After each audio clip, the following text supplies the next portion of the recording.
你知道夏天的晚上，我最喜欢去哪里吗？不是商场，也不是电影院，是夜市。我是小月，今天晚上我带你去一个很好玩的地方，一起逛逛中国的夜市。我会说的很慢，你可以一边听，一边学中文。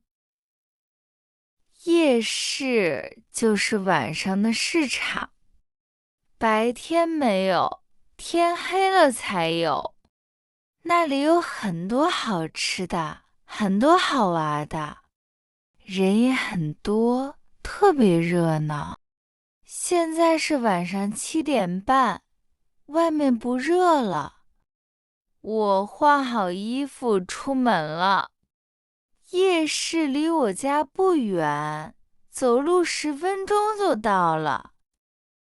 还没走到，我就看见了，前面有好多好多的灯，黄的、红的，真漂亮。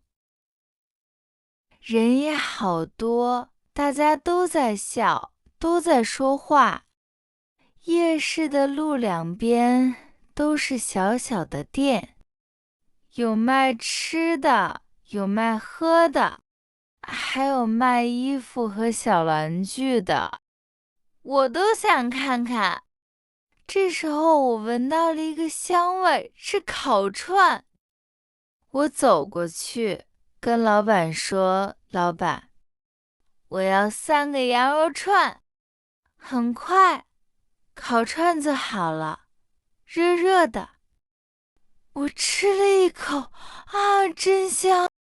夏天的晚上就要吃这个。吃了烤串，我有点渴。旁边有一家小店卖西瓜汁，大大的一杯只要8块钱，又甜又凉，太舒服了。走着走着，我看见了我最爱的东西——糖葫芦。红红的果子，一个一个的像小灯一样，好看极了。我以前开过甜品店，最爱吃甜的东西。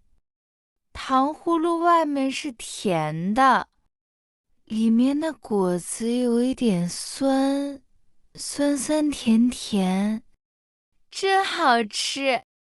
前面有人在玩游戏，叫套圈，10块钱玩一次，圈圈套到什么，就送你什么。我也想玩，我玩了一次，一个都没套到。没关系，好玩就好。旁边的小朋友套到了一只小鸭子，开心的跳了起来。这时候我闻到了一个很奇怪的味道，好臭啊！是什么？哦，原来是臭豆腐。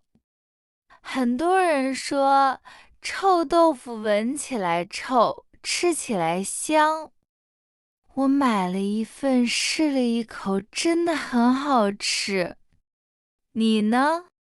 你想不想试一试？吃饱了，我找了个地方坐下来，慢慢喝我的西瓜汁，看着来来去去的人。大家手里都拿着好吃的，脸上都是笑。夏天的晚上，风慢慢的吹，真舒服。我很喜欢这样的晚上，简单，可是很快乐。9点半了，我慢慢走回家，回头一看，夜市还是那么亮，那么热闹。好了，今天的夜市就逛到这里。如果你来中国，晚上一定要去逛一次夜市。晚上的中国真的很好玩。我们下次再见。